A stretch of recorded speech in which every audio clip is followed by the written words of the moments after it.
On the one-year anniversary of one of St. Lucia's brightest musical stars, his friends and loved ones speak on his legacy. Francis Lebo de Lima put up a valiant fight against cancer, but lost his battle this time last year.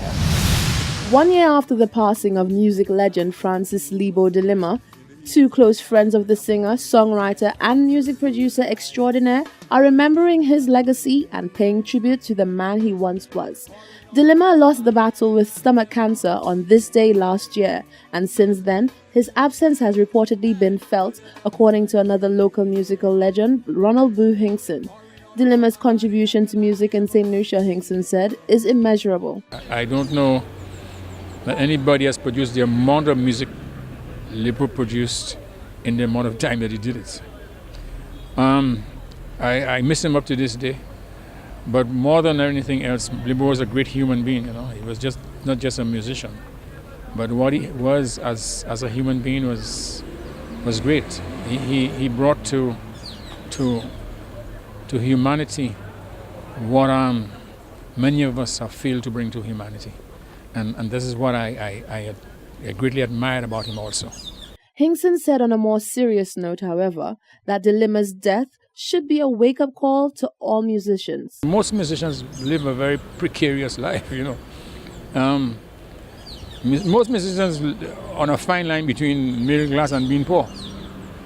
And for that reason, if anything else, it is important that musicians get together and form some kind of organization, get into some kind of cooperative something, anything that can secure a more stable economic future for them.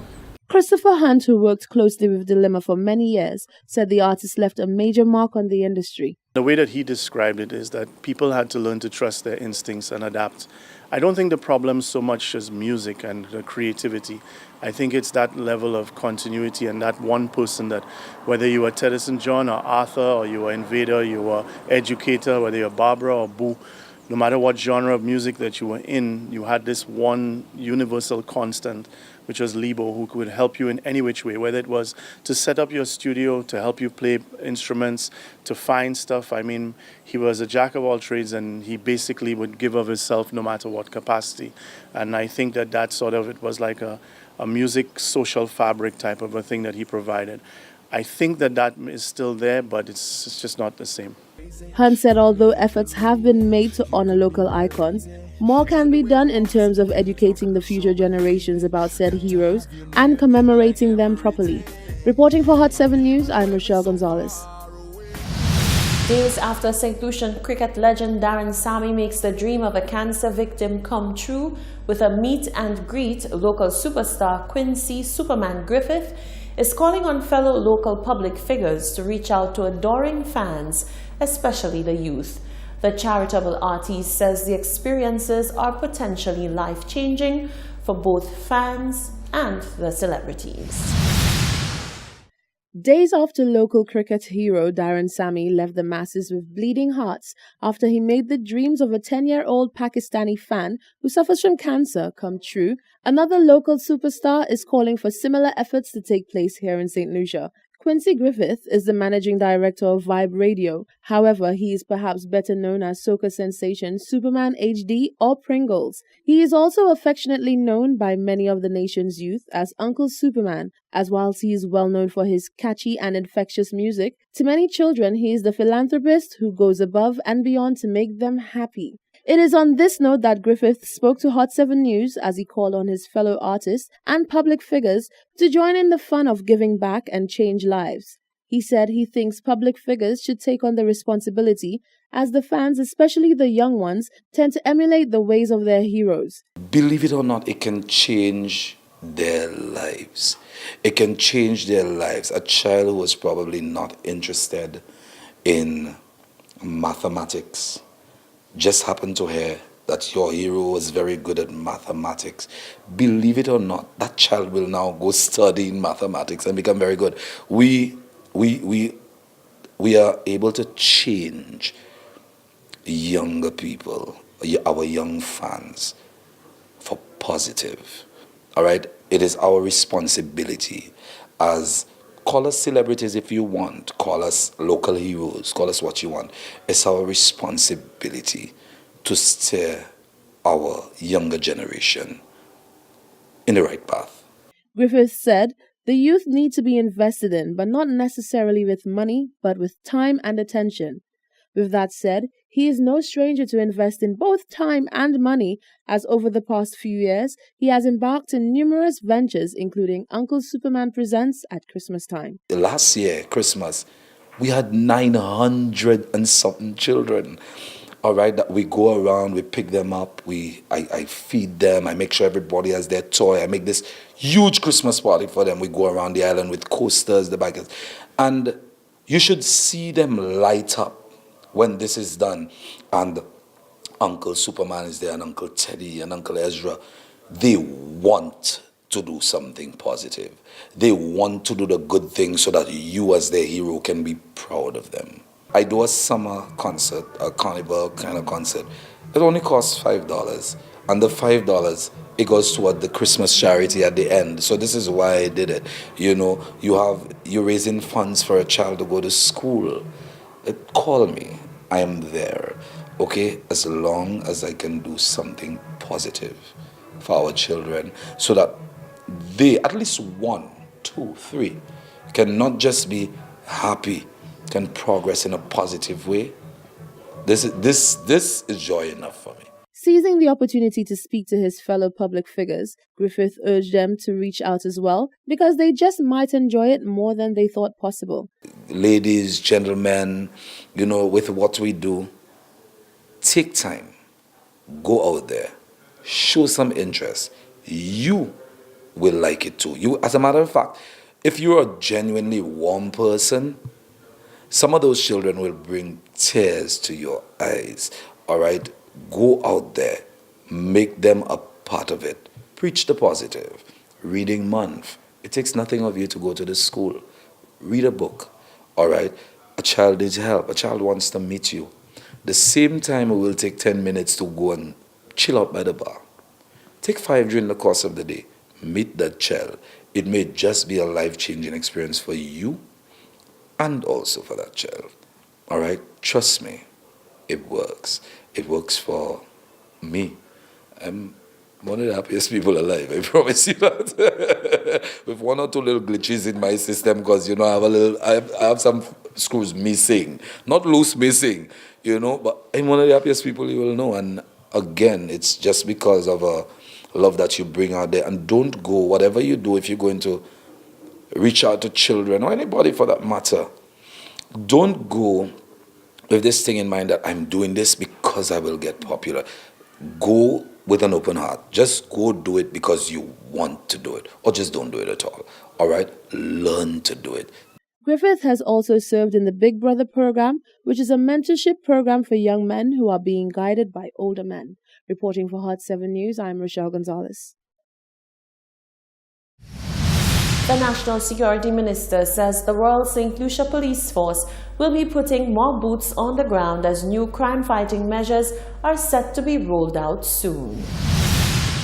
National Security Minister Herman Gill Francis says without a doubt his ministry will be getting more boots on the ground as part of crime-fighting measures. But the twist is that civilians will be put into administrative positions in the force while officers get out into communities and identified hotspots to ensure law and order is maintained.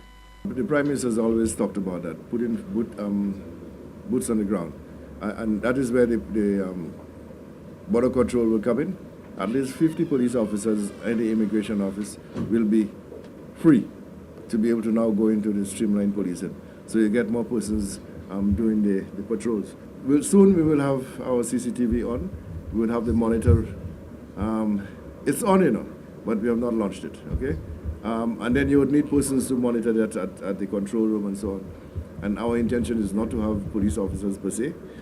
Obviously, you'll have an officer who is going to be overall in charge, but is to use civilians. The minister says the police force must make a greater push towards building community relations and undertaking community policing. And I've explained to the police officers that community policing cannot be done by 1 or 2 police officers in a police station or in a police district. every single police officer should be a community police officer.